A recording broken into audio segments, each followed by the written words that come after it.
Despite attracting loads of gamer hype, Crimson Desert earned merely decent reviews, with reviewers knocking the game's lack of narrative and gameplay depth. Welcome to Inside Games Daily, the only game news show brave enough to have said those things in our preview just a few weeks ago. Only to endure the scorn of many comments. Gamers, if you guys just keep up one thing that I love so much, it's please keep making up your mind about a game before you play it, and then this is the especially important part. Make sure you loudly disagree with people who have played it. That's the number one thing here. But I haven't played it yet. Bruce has, but we're just hours away from diving into it ourselves. That's right. All right. So the review embargo for Pearl Abyss, massive open world game Crimson Desert, lifted this morning, revealing a surprising consensus, sort of, about the game. There's tons to do, but unless you're dazzled by the amount of stuff in the game, you're not likely to find much else of value. Yeah, and some reviewers were very dazzled by the amount of stuff in the game. Others were not, and even maybe found it a little resentful, a little contemptuous, the amount of stuff that the game puts in front of you. As such, I think we can safely call the reviews mixed, even though that's kind of a topic of discourse right now.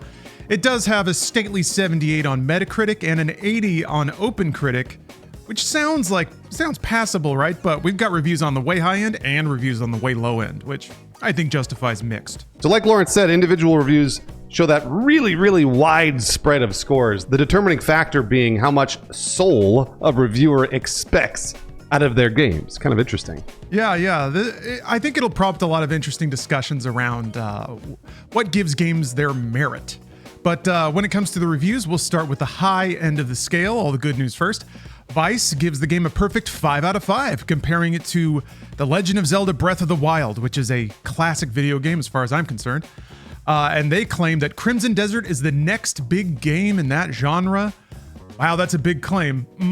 Wow, okay, all right. Forbes' Paul Tassi awarded the game an enthusiastic 9.5 out of 10. Despite acknowledging that Crimson Desert gets some basics wrong, Tassi insists that the game is big, it plays well, and will keep you entertained for hundreds of hours. Just to note here, Tassi gave Starfield a 9.5 out of 10, so make of that what you will. And Starfield is a very stuff-filled game, that's for sure. DualShockers also rated the game 9.5 out of 10, calling it, quote, simply one of the best games I have ever played, while also noting that, quote, the story isn't the best and some bosses seem downright unfair. That is exactly the thing that I noticed, and basically everybody said in the preview when we played it. Finally, Windows Central gives Crimson Desert 4.5 stars out of 5, saying, quote, I lost count of the moments that stirred the same sense of awe I felt playing Elden Ring for the first time. Damn, you can't ask for more than that, right? It's starting to sound like Crimson Desert is an instant classic. Hall of Famer top 10 game of all time? Not so fast. Other reviewers were not quite as dazzled by the game's open world smorgasbord, so we have PC Gamer. They rated the game a respectable 80 out of 100. Saying that, quote, Pearl Abyss has truly crafted a game for the sickos. I can't wait to find out if I'm a sicko or not. Like many reviews, PC Gamer's review presents a fun list of activities the game lets you participate in, like investing in stocks, stealing goats to sell them on the black market, chopping down trees, oh, that's a fun video game activity, mining ore, arm wrestling, taming a horse, expanding your camp through resource management and missions, packaging goods onto a horse-drawn wagon to sell at trading posts, decorating a house, run full whack into a bird, tackle it and grab it just to walk around with it for a little bit, or play a dog with enough meats and pets until it likes you enough to follow you around forever. Kind of reminds me of Fable, and it's like a do-everything kind of game. Yeah, that's a really interesting point. They also conclude here by saying that the game is a jack of all trades and master of some, perhaps, which, by the way, I've seen this phrase, and I want to say 5 reviews that I've read. And they say jack of all trades, master of none for Crimson Desert. Oh man, video game reviewers using hackneyed phrases. Name a match more made in heaven than that. Sorry, I'm hating a little bit. All right. Eurogamer's a little less generous with their 3 out of 5 star review, taking particular issue with, quote, the game's cynical approach to the player's time. They cite a specific example where they're tasked to go clear out a quarry filled with bandits. Upon arrival, a ticker in the bottom right corner tells you what percentage of continually spawning enemies you have killed to satisfy the quest requirement, leading the reviewer to think, quote, is this time-devouring monster of an open-world blockbuster actually just a prestige take on Candy Crush? I've had my Candy Crush era, so that doesn't sound too bad. But also I get it. If you're looking for something with meaning and heart and connectivity, maybe that's not this. To drive that point home, the reviewer for Eurogamer concludes by comparing Crimson Desert to a banquet where almost every dish has the faint taste of cardboard and you have to eat it for what feels like forever. Wow, interesting. All right, so VG247's 3 out of 5 review calls out the game's narrative failings, like spending the first 20 hours of the game to reunite the Greymanes, only to have a load of them turn up to your camp immediately after without explanation. Yeah, just rolling up like, hey, where were you guys hiding? Damn. I think VG247 also called out a quest where they had to wait a certain amount of in-game time before an objective would happen, but they weren't allowed to sleep to pass the time because their character wasn't tired enough. So essentially the game locked you out of progressing the main story and forced you to go do like bullshit tasks and stuff. Now you're either like, yay, bullshit tasks, or you're either like, ugh, bullshit tasks. And that seems to be the reaction to Crimson Desert entirely. Finally, Shack News says that Crimson Desert is, quote, an exercise in excess, and it is worse for it. In their 5 out of 10 review, they also take particular exception to how Crimson Desert treats the player, writing that, quote, I do not appreciate a game deciding my time is not valuable, and Crimson Desert does that a lot. Yeah, so it seems like the consensus is it offers a lot to do, but doesn't necessarily make any of those activities meaningful in the context of the game. It's just loads and loads and loads of stuff. But that said, people are often dazzled by loads and loads and loads of stuff. I think just breadth in a video game can captivate and capture a lot of people's imagination. And I think a lot of casual game players are not necessarily looking for the next Expedition 33. You know, they're not hoping to sit down and get taught lessons about life and openly weep at their controller. Maybe they just want to fuck around for a little bit and go back to their lives. Man, that's a really good point. Another hackneyed phrase that I didn't read, but I just thought of, which is a mile wide, an inch deep. It's one of those things where you go see a Transformers film that's 3 hours long, and it's just constant visual effects, and it's just like, whoa, and then you walk out of the movie theater and you never think about it again. That's kind of what this is, at least according to these reviews. I've only played like 4 hours of it, so I can't give you a full review on my opinion, but that's what I'm gathering from these reviews. Yeah. The discourse around this game has been kind of fascinating in a lot of ways. I mean, I think when any game gets sufficiently popular enough, not only do the weirdos come out of the woodwork with strange opinions and oddly vociferous convictions, but even the reactions to the reviews seem to kind of polarize people. There are folks out there, I've seen this a lot on social media this morning, that are weirdly kind of offended by the implication that we should play a game that just has us do a bunch of BS tasks.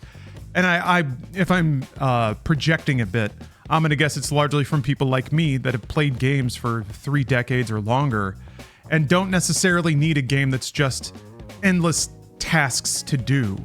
But that said, I think there are people who kind of value the escapism and the mountains of activities, and that's why they get games, is to just have a brief diversion for a couple of hours at a time. I think they'll probably be really satisfied with this.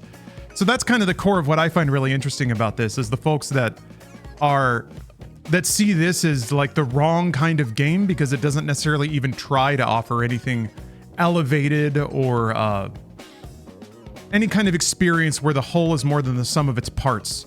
It's just loads of parts on a disc. And it seems like a lot of reviewers even tend to agree that even without that unifying spirit, the amount of parts is so dazzling that it makes it pretty remarkable to begin with. But still, without that soul, it seems like it's just a non-starter for a lot of people. And those people seem awfully loud and proud about the fact that it's not for them. I don't know. I've been there before, so I can't look down my nose too much. But there's something about that snooty, like, I am proudly declaring that this game is not for me. That could be me 24 hours from now.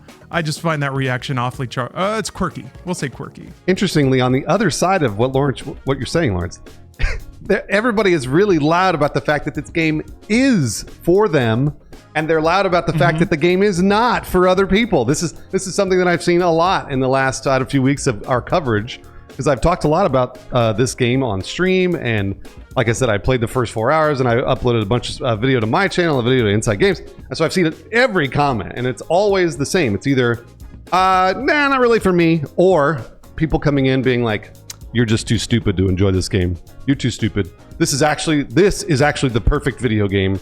And if you don't know how to play it, well, then that's on you. You're stupid. And it's so interesting to see that too, because I'm always like, too stupid. Like the phrase that I saw in one of those reviews was, it doesn't respect the player's time. And so that leads me to believe that if you want to spend $70 on Crimson Desert, it's $70, you will have loads of stuff to do, and you will lose hours and hours and hours of your life. Now, if that's what you want from Crimson Desert, then great, you're gonna love it. Like it's, and that's what I said when I played this. I was like, man, this could just be filled with all sorts of, probably 200-300 hours of gameplay. I mean, we're talking an insane amount of gameplay. So bang for your buck on $70 is awesome. I love that. Big fan of it.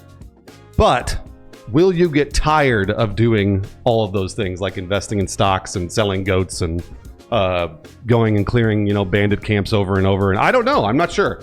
I haven't played it enough to tell you. I enjoyed my time with it. I actually really enjoyed it, and the time flew by for me once I got through all of the things that did not respect my time, like the tutorial and the beginning of the story and things like that. Once I got through all that and started exploring, I had a blast.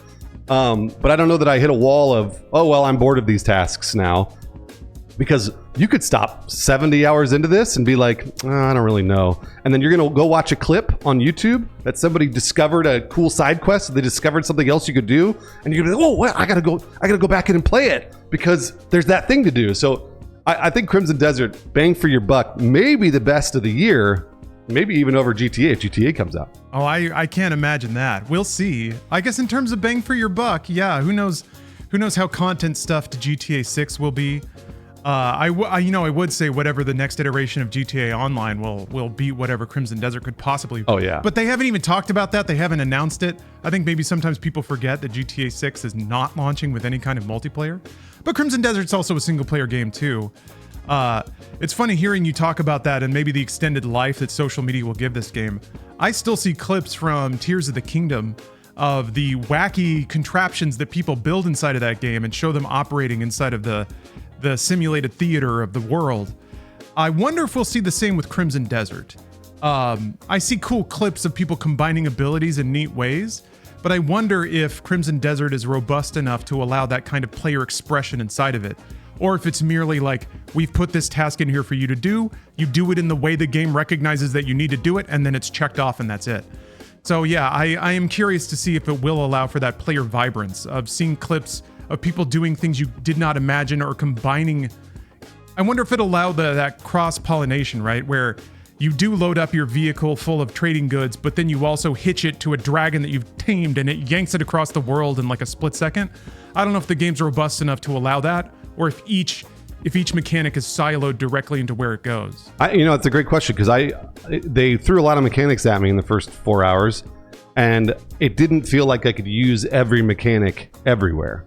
That was something that I didn't experience, but maybe I will. I don't know. The best part about Breath of the Wild and Tears of the Kingdom is that they did a great job of teaching you those things and that you could do them everywhere. And that was within the first, I want to say, hour and a half.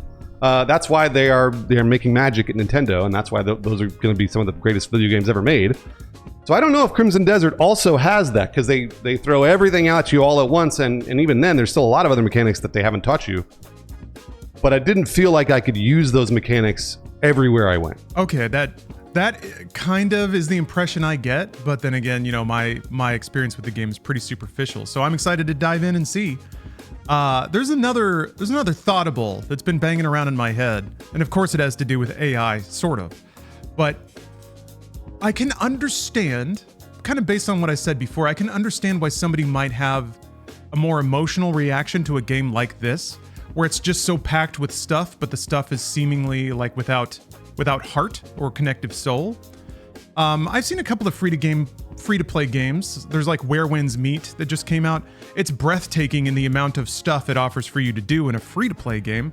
There's also, I think, Ananta, which is another sort of upcoming free-to-play game that just has everything smashed in there. It's got Spider-Man web swinging. It's got GTA car hijacking and driving. It's straight up every AAA game smashed into one.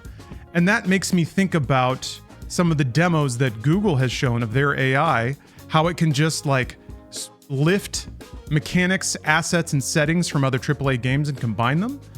And to an executive, it's like, oh, we can just cherry pick all the things that make other games successful, throw them into one mega game, let the neural processor crank on it for a year, and then we ship it, and now we have hits.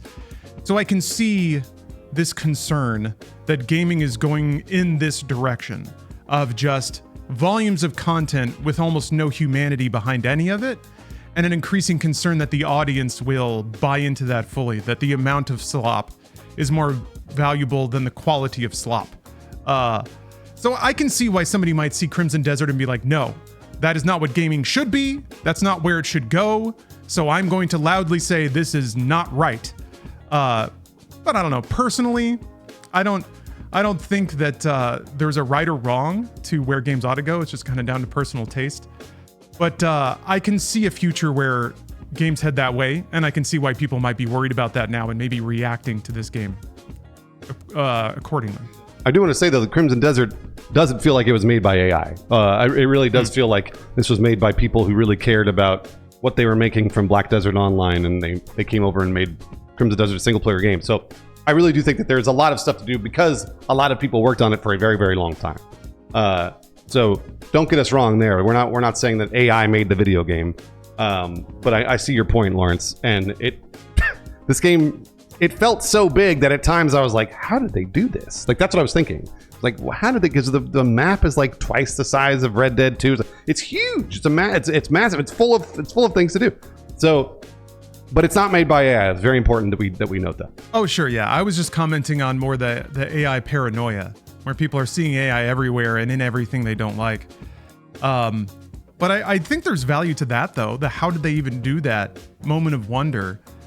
Used to be very common in video games when every couple of years you'd have a game that was like a generational leap over the last, powered by equally vaulted leaps in hardware. We would have these like new systems that could run these new games. And the first time you're wandering around in Skyrim, it's a magical moment. First time you enter the world in Breath of the Wild is a pretty amazing moment. So those moments are becoming increasingly rare, and if this game can deliver them, then that has value for sure. There's one more topic to address, and I think maybe the title of this video could or could not bounce off of this. But I have seen a lot of frustration that people have described Crimson Desert's reviews as mixed, when really, if like an 8 out of 10 average isn't really mixed, right? That's positive. That's pretty good. You get an 80 on a final, you wipe your brow, B's get degrees, and you move on with your life kind of situation. But I have seen some of the same talking points about reviews and review scales and how reviews ought to be on a bell curve and 5 out of 10 ought to be average and all this sort of thing. I think we can justify calling Crimson Desert mixed over other games that get maybe a more uniform spread of scores, because we do have 5 out of 10s and 6 out of 10s in addition to 10 out of 10s. I think that by itself is mixed, and I've seen that more with this game than other games. Typically, there's a tighter spread of scores. But at the same time, this is a bit of a pet peeve of mine. Please acknowledge that reviews are going to land on the higher end of the scale because reviewers do not review every game. There's some self-selection that goes on with consumers and with reviewers, where they only tend to spend the time to review games that have a certain kind of pedigree or budget, or capture a certain amount of audience interest before they come out. Because game reviews are a business like everything else.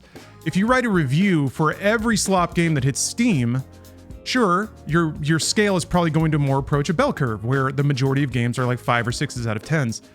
But that's a waste of time, because most people don't even care enough about the 5 or 4 out of 10 games to read reviews of them. So reviewers would be wasting a lot of time just to fill out this imagined perfect scenario where every game lands perfectly on this curve, and then the truly exceptional will only end up in the top 10%. So yes, the review scale is tilted, but it's that way for a reason, and it's always been that way. And I wish we could just accept that and not keep bringing it up every time this happens. I also think that in addition to that, we all end up playing the 7 out of 10s or above. So even in our experience, and even your experience as a game player and games consumer, your perceptive scale is also kind of squished at the right end of the bell curve. So that's where all the discussions happen, and that's where all the comparisons happen when you're trying to determine a game's quality or amount of content or something like that. So yes, people are. I remember myself being annoyed by this for a while until I wrote a lot of reviews myself and realized, oh yeah, no one gives a shit about the 2 out of 10s. Unless it's a fun roast, and then people will read the review. But it's got to be a particular fun roast. This is very well put, Lawrence. Just a couple of things to note, too. Weirdly, here in the USA, when we're grading, look, we're in school. Let's say we're in first grade all the way through college. A C is average, and a C is usually 70-ish. So that's kind of when we say mixed or average, and it's a 72 or whatever. That's about right for us here in the US. I don't know how it goes in Europe or other continents, but that's usually the way it goes for that. And then also, we ran into this with Starfield. When we reported on the reviews for Starfield, and we said Starfield reviews were meh, or however we titled it, mixed. It was a 7 out of 10. Because most reviews sort of averaged out to around that space for Starfield. Crimson Desert, I think, is a little higher because we've got some people that are like, this is the perfect video game. Whereas I don't think there were reviews of Starfield that said it was the perfect video game. People did like it, though.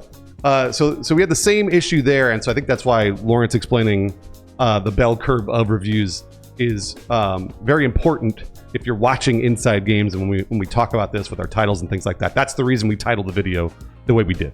Yeah, man. Starfield's reviews. Bethesda's lucky. I'll just keep saying that. Bethesda captured a whole generation, and they get a bonus 1.5 on all of their reviews from now on. Man, if in terms of a nothing stuff game, if you compare Starfield to Crimson Desert, man, granted they're years apart, but Crimson Desert, it seems to be how you really do a stuff game. Whereas Starfield, gosh, you run out pretty quick. But they just added free lanes, so good for them. They did. They did. I'm excited to play more content. Thank you very much for watching Inside Games Daily. We love doing this show. We only get to because you actually choose to watch. So thank you very much for that. If you're watching this early enough, still have a few hours to kill before Crimson Desert unlocks, check out the Patreon, please. We post everything we do there for free with free memes. Lawrence hand selects free memes. And we have a few Patreon supporters we'd like to shout out. So thank you very much, Jacob Croyle, Shaky Pants, Jesse Russo, Donald Tello, and Justin Day. We'll see you out in the Crimson Desert for the next 300 hours.